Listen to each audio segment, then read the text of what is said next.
Now when it comes to the Kabbah, the main point that we try to communicate is the following. In Islam or in the Quran, God teaches that if all mankind and if all the jinn combine to sin and move away from God, then God doesn't lose one atom's worth of His kingdom. And if mankind and jinn combined to dedicate every second of their life to prayer and to worship of the one God, then God's kingdom doesn't gain one atom's worth as well. What does this philosophy teach you? It teaches you that God is not in need of you, or your practices, or your worships, or your prayers. You are in need of these practices and these worships. You are in need of God and not the other way around. If you can understand that philosophy, then you can appreciate prayers and what they are meant to do, which is basically enlighten you. So when dealing, for example, with the Kabbah, Muslims are required to go and perform Hajj one time in their life, and it's one of the 5 pillars of Islam. Growing up, most Muslims accept this, and most of them do it without questioning, and this is the essence of belief, and this is great.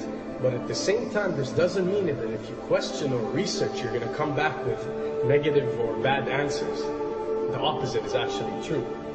So when we started researching into the esoteric agendas and we started researching the elite, we found out how much certain type of practices and rituals can affect your lives. So when we went and placed this on Islam, we developed an even deeper respect for this religion and a far deeper respect for God and the Creator of us. So when you go to the Kabbah and you circle around it 7 times, the essence of this worship is not that you are worshiping a stone, or that you are worshiping a house, or that you are worshiping a Kabbah. The Kabbah is merely the focal point, or the centerpiece, that all Muslims have to unite and focus their energy and prayers towards in a practice that is actually worshiping God.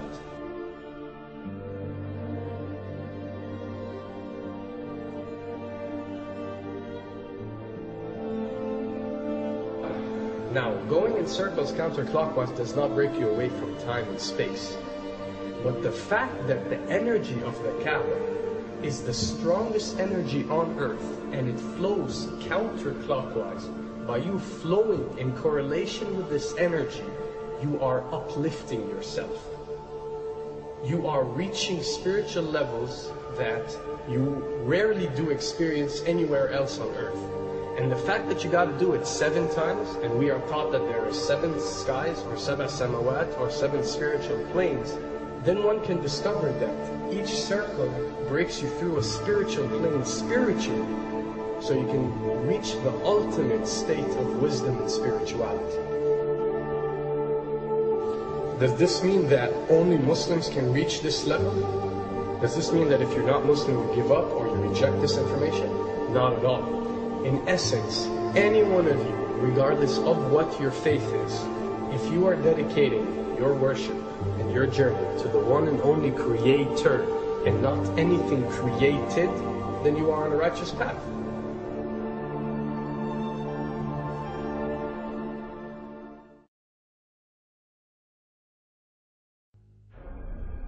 To begin with, the significance of 911.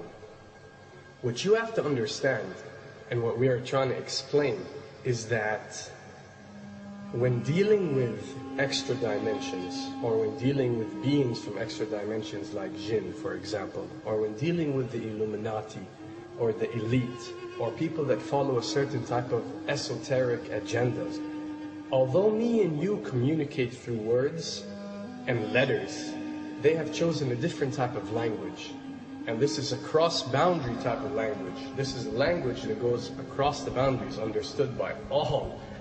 And this is the language of numbers and shapes. And this is why whenever you do research about these groups, you'll find out that they practice something called sacred numerology and sacred geometry.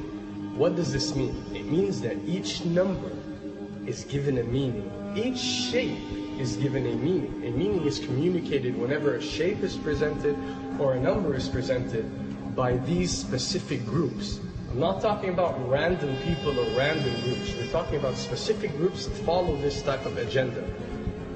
When numbers are used, it signifies a certain type of meaning. When shapes are used, the same is followed. So, in their definition, in a numerological sense, 10 is the Alpha and the Omega, or the God. 11 is a step above God. 101 is a step above God. 911 or 911 is the skipping of God. It is the ultimate challenge. It is going from number 9, which has a specific meaning, to number 11 without going through 10. It's skipping God. So it's no coincidence that this event that we call 911 today took place on 911. It is the ultimate challenge. So now that we understood what 911 means, what other practice do we do that deals with 911? Calling a number whenever you are in an emergency. Now, creating an institution that helps people whenever they are in need of help and whenever they are experiencing an emergency is fine. There's nothing against it. There's no religion, there's no logical person on earth that will tell you this is wrong. But when you understand how sinister that these elites are and the way they work on a level that's way beyond what you think. So the fact that when you're experiencing an emergency or when you are in need of help, you have to pick up a phone and dial 911, which is the ultimate numerological definition of skipping God, then you'll understand how these people work.